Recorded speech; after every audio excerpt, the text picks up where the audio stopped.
Shalom, selamat pagi anak-anak. Pada pagi hari ini kita akan memulai kegiatan belajar kita, khususnya kegiatan belajar kelas 7, bab 3. Ibu akan share screen ya. Kita akan membahas tentang meneladani Yesus dalam mengampuni. Ya, meneladani Yesus dalam mengampuni. Tapi sebelum itu mari kita berdoa. Bapa di sorga, Bapa yang kami sembah, dalam nama Yesus kami mengucap syukur dan terima kasih karena Engkau masih memberikan kesempatan, waktu yang indah kepada kami untuk melaksanakan kegiatan belajar pada pagi hari ini. Kau memberkati kegiatan belajar ini dari awal sampai berakhir sehingga dapat berjalan seturut dengan kehendak Tuhan. Dalam nama Yesus. Amin. Ya, anak-anak, kita masuk di bab 3, meneladani Yesus dalam mengampuni. Ya, kita mau lihat dulu apa sih tujuan dari pembelajaran kita pada saat hari ini. Ya, yang pertama itu adalah menyebutkan teladan Yesus dalam mengampuni, lalu membuat reaksi maksudnya ini ya, tanggapan siswa terhadap karya penyelamatan Allah dalam Yesus Kristus, lalu menjelaskan alasan manusia mengampuni sesama, lalu menjelaskan alasan Allah menyelamatkan manusia melalui Yesus Kristus. Lalu di situ juga menceritakan peristiwa Yesus mengampuni orang berdosa, khususnya di dalam Yohanes pasal 8, dan pengalaman siswa dalam memaafkan sesama. Lalu yang keenam, poin yang penting adalah menyatakan komitmen untuk bersedia memaafkan sesama, ya, dan meminta maaf ketika melakukan kesalahan terhadap orang lain. Nah, oke, kita masuk di dalam bagian pendahuluan ya. Jadi kita bicara tentang mengampuni. Mengampuni itu adalah ajaran yang penting dalam iman Kristen kita. Ya, jadi penting sekali untuk memahami bahwa mengampuni adalah bagian dari orang Kristen itu sendiri ya. Pengampunan erat kaitannya dengan ketulusan hati ya. Untuk menerima seseorang yang telah menyakiti kita. Memang tidak mudah, tetapi firman Tuhan mengajarkan supaya kita senantiasa mengampuni. Memang mengampuni itu membutuhkan proses, tetapi di dalam proses itu kita membutuhkan Roh Kudus yang bekerja di dalam kehidupan kita. Nah, coba kita baca ya, dalam kitab Taurat manusia telah melakukan kejahatan terhadap sesama, wajib menerima balasan atas perbuatan kejahatannya. Nah, yaitu hukumannya adalah gigi ganti gigi dan mata ganti mata. Artinya, tiap orang akan menerima balasan yang setimpal dengan kejahatan yang diperbuatnya. Namun, Yesus mengajarkan tentang kasih. Ya, bagaimana Yesus mengajarkan supaya kita itu mengasihi Allah dengan sepenuh hati kita, dengan segenap kehidupan kita, ya. Bahkan mengasihi sesama seperti diri kita sendiri, ya. Di dalam Matius pasal 5 ayat 43-44 mengatakan, kamu telah mendengar firman, kasihilah sesamamu manusia dan bencilah musuhmu. Tetapi aku berkata kepadamu, kasihilah musuhmu dan berdoalah bagi mereka yang menganiaya kamu. Nah ini ya, ini penting sekali ayat firman Tuhan ini dipahami. Ya. Lalu apa sih makna pengampunan ya? Atau makna mengampuni? Nah, mengampuni artinya memaafkan seseorang dengan tulus hati, ya, membebaskan seseorang dari beban rasa bersalah serta tidak mengungkit-ungkit lagi kesalahannya, ya. Akan tetapi pengampunan itu tidak dengan sendirinya menghilang, ya, menghilangkan kewaspadaan diri sehingga tidak menjadi korban untuk hal yang sama lagi. Jadi mengampuni itu, kalau kita mau mengampuni dengan tulus, ya, kita nggak boleh ungkit-ungkit lagi, ya. Kalau kita mau mengampuni dengan tulus, kita benar-benar membebaskan diri kita dari segala rasa dendam, rasa benci dan sebagainya, ya. Lalu pengampunan yang tulus dan lahir dari kebaikan hati adalah pengampunan yang bersifat memperbaiki, ya, merekatkan hubungan, ya, hubungan-hubungan yang dulunya rusak, ya. Allah mengampuni manusia melalui Yesus Kristus dan memperbaiki hubungan yang rusak antara manusia dengan Allah sejak manusia jatuh ke dalam dosa. Nah, itu dia ya, mengampuni itu sangat penting. Lalu ini pertanyaan yang harus kalian jawab ya. Menurutmu apa sih arti mengampuni? Ya, menurut kamu tuh apa sih arti mengampuni ya? Ya, pendapatmu ini ditanya pendapatmu. Lalu mengapa manusia membutuhkan pengampunan Allah? Ya, kenapa sih manusia membutuhkan pengampunan dari Tuhan? Lalu mengapa manusia diminta untuk mengampuni sesamanya? Apa penting itu? Nah, ini silakan kalian jawab sendiri ya. Ya, menurut pendapat kalian. Lalu kalian akan meresponi ya, kalian diminta untuk membaca halaman 33 sampai 34 dalam kisah memaafkan. Nah, lalu ya setelah membaca tulisan tersebut ya, yang kisah memaafkan ini, nah kalian jelaskan pesan yang tersirat dari cerita ini berkaitan dengan mengampuni ya, mengampuni sesama. Jika kalian ada orang ya, jika kalian adalah orang yang ditampar, apa tindakanmu? Nah, itu dia ya. Sakit loh ya ditampar. Tapi ya itu tadi ya, di sini kisahnya sangat inspiratif ya, memaafkan. Oke, kita lanjut ya ke bagian yang C. Bagaimana cara mengampuni? Nah, ada dua hal penting bagi pengampunan ya, dalam hal pengampunan. Yang pertama membebaskan diri dari beban kebencian dan menggantikannya dengan damai sejahtera. Nah, mengampuni ini yang seperti Ibu katakan di awal tidaklah mudah. Butuh proses. Tetapi Tuhan di dalam menjalani proses itu, Tuhan yang bekerja supaya kita itu dapat dengan tulus mengampuni seorang, dapat membuang segala hal-hal yang sifatnya tidak baik seperti kebencian ya. Ya, itu dia. Jadi hal yang pertama ini, pada saat kita memberikan pengampunan kepada orang yang sudah menyakiti hati kita, yang mungkin sudah memanfaatkan hidup kita, ya demi keuntungan pribadi dia, ya Tuhan mau ajarkan kepada kita supaya kita itu mengampuni, membebaskan diri dari rasa dendam, membebaskan diri dari rasa kebencian, dan menggantikannya dengan damai sejahtera, tentunya dengan pertolongan Roh Kudus. Ya. Dengan pertolongan Roh Kudus. Lalu yang kedua ya. Oke. Tidak berarti kita bersedia terluka untuk kedua kalinya. Nah, ini kisahnya Ibu ambil Yusuf ya di dalam kitab Perjanjian Lama ya.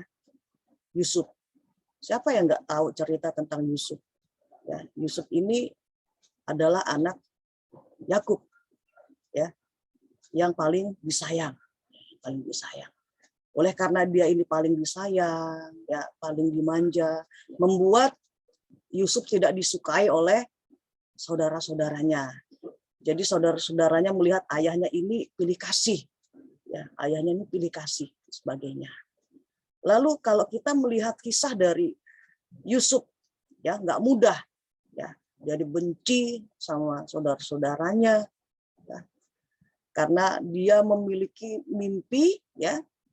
Ada beberapa mimpi yang dipaparkan kepada orang tuanya, kepada saudara-saudaranya, dan hal itu membuat mereka tidak suka, ya, mengatakan bahwa saudara-saudaranya ini akan apa ya, dia melihat bintang-bintang itu menyembah kepada satu objek ini, gitu kan.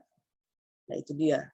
Semua saudara-saudaranya ini akan sujud kepada Yusuf, dan ini yang tidak disukai oleh saudara-saudaranya. Ya enggak mungkin lah dan sebagainya. Tetapi kalau kita melihat kisah dari Yusuf ini luar biasa, ya. Nah, lihat ya. Yusuf sampai dijual ya sama saudara-saudaranya. Tapi sebelum dijual itu dimasukkan ke dalam sumur ya, sumur yang tidak ada air ya. Seolah-olah Yusuf ini dibunuh gitu ya. Lalu pada akhirnya Yusuf dijual pada saudagar-saudagar Ismail. Lalu Yusuf ini di Mesir ya, di Mesir dia menjadi dia bekerja pada Potifar, lalu dia difitnah oleh istri Potifar ya, lalu dia dipenjara, dan pada akhirnya ya rencana Tuhan itu luar biasa kepada Yusuf. Nah ini dia. Ya, Yusuf menjadi Perdana Menteri Mesir, menjadi tangan kanannya Firaun. Nah, seperti apa yang sudah disampaikan oleh Yusuf di dalam mimpinya bahwa bintang-bintang itu menyembah kepada Yusuf ya, atau saudara-saudaranya ini menyembah, dan ternyata Yusuf itu menjadi Perdana Menteri, menjadi orang yang berkuasa. Jadi saudara-saudaranya memberikan penghormatan. Nah, itu dia ya. Luar biasa ya. Luar biasa. Tetapi apakah Yusuf mengampuni saudara-saudaranya? Tentu saja dia mengampuni, tetapi dia tidak mau saudara-saudaranya ini melakukan hal yang sama seperti yang dulu dialami. Makanya Yusuf, kalau kita lihat di ayat yang lihat di poin yang kedua, tidak berarti kita bersedia terluka untuk kedua kalinya. Jadi Yusuf memastikan apakah saudara-saudaranya ini benar-benar berubah, dan pada saat Yusuf sudah memastikan dan benar-benar mereka berubah, akhirnya mereka bertemu ya. Nah, ini luar biasa. Oke, lalu slide berikutnya kita belajar di meneladani Yesus ya. Nah, di dalam Perjanjian Lama, umat Israel harus mempersembahkan korban persembahan sebagai korban penghapus dosa, dan itu diambil dari domba jantan yang tidak bercacat celah. Nah, itu memang sudah tradisinya ya bagi orang Israel. Lalu hutang dosa manusia dalam Perjanjian Lama dibayar melalui korban penghapus dosa berupa domba tadi ya yang tidak bercacat celah, dan dalam Perjanjian Baru ya Yesus disebut sebagai anak domba Allah yang menghapus dosa dunia karena ia menjadi korban yang hidup menggantikan kita. Nah, Yesus Kristus telah menjadi teladan dalam mengampuni. Ia rela menderita, memikul segala beban dosa manusia demi keselamatan manusia. Ia melakukannya dengan tulus dan ikhlas tanpa menuntut imbalan. Nah, ia taat kepada perintah Bapa, bahkan taat sampai mati di kayu salib. Tuhan Yesus rela menanggung penderitaan yang luar biasa demi cintanya kepada umat manusia. Kalau misalnya Yesus tidak berkorban ya untuk kita, tidak mati di atas kayu salib, yang terjadi adalah kita tetap dengan dosa-dosa kita. Kalau kita mati, kita pasti akan dihukum. Tetapi oleh karena kasih Allah ya, Allah ya, Bapa ya, mengutus Yesus untuk menebus dosa-dosa manusia ya, untuk mengampuni kita ya. Pada saat kita bertobat, kita minta pengampunan dan kita percaya kepada Yesus sebagai Tuhan dan Juru Selamat, ada pengampunan di situ ya, ada keselamatan di situ, ada pemulihan di situ, dan pasti ada hidup yang kekal. Nah, kalau Yesus sudah memberikan teladan di dalam hal mengampuni, bagaimana kita ya, bagaimana dengan kita sebagai orang yang percaya Tuhan?